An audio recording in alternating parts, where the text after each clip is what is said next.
Let's go to Anne Webster, the Shadow Minister for Regional Development. She joins us live from Canberra. Thanks for joining us. And I want to get you on domestic politics as it unfolded in Parliament today. But first on this, are you worried about Labor's open courting of supporting recognition of the state of Palestine, which really in practical terms now looks further away than it has done for decades? Look, Chris, I think that the history lesson that you have just given your viewers is extremely valuable. We need to remember Hamas is a terrorist organisation. They could stop this right now by releasing the hostages, by laying down their weapons and walking away. I think for the UK, for Australia, to get involved in this is really for domestic politics. Let's call it what it is. You called it blather. I would say it's actually about domestic politics. Starmer has his own concerns in the UK with threats of takeover. And, you know, I have no idea what the Albanese government thinks it's going to gain by engaging in this. This is a prolonged and awful situation that could be easily remedied. And I absolutely agree with you.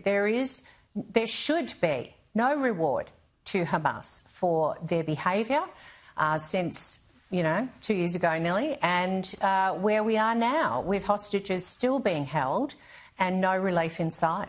Yeah, well said. Let's get back to domestic politics. I showed how the coalition in Question Time today really focused on power prices. Obviously, it's a vulnerability for Labor. Obviously, it's hurting people and businesses around the country. But Bowen seems so smug about it. He's doubling down on his renewables transition plan. He doesn't even seem to recognise the difficulty these skyrocketing prices are causing for people.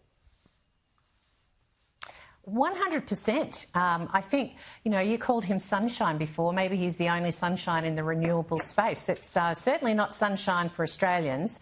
And in my electorate, of course, as you know, where we have the rush to renewables and we've been delegated as a REZ, a renewable energy zone, it's nothing but pain. I think the protest that took place yesterday has what I'm told by the farmers who were there, who were engaged let me in just that jump and in there. leading Sorry, that. just let me jump in there and get you to, while we show those pictures, explain that protest in Melbourne, what was behind it and what's come from it. Well, the protest was about legislation that the Victorian government are putting in. In fact, it's going through the House right now. Debate is taking place in the Legislative Assembly in Victoria.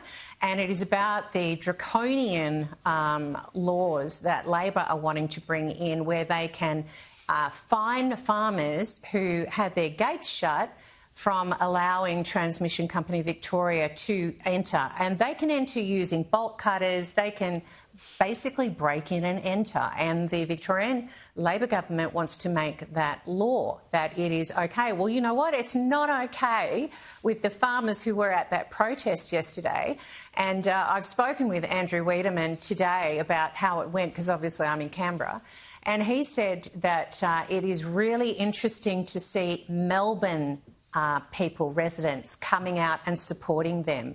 That is fantastic. And as I said to him more than 12 months ago, we need to get city people to understand what the Victorian government and the federal government too are imposing on regional communities. So I'm just really pleased to see that Melbourne is starting to step up and support their country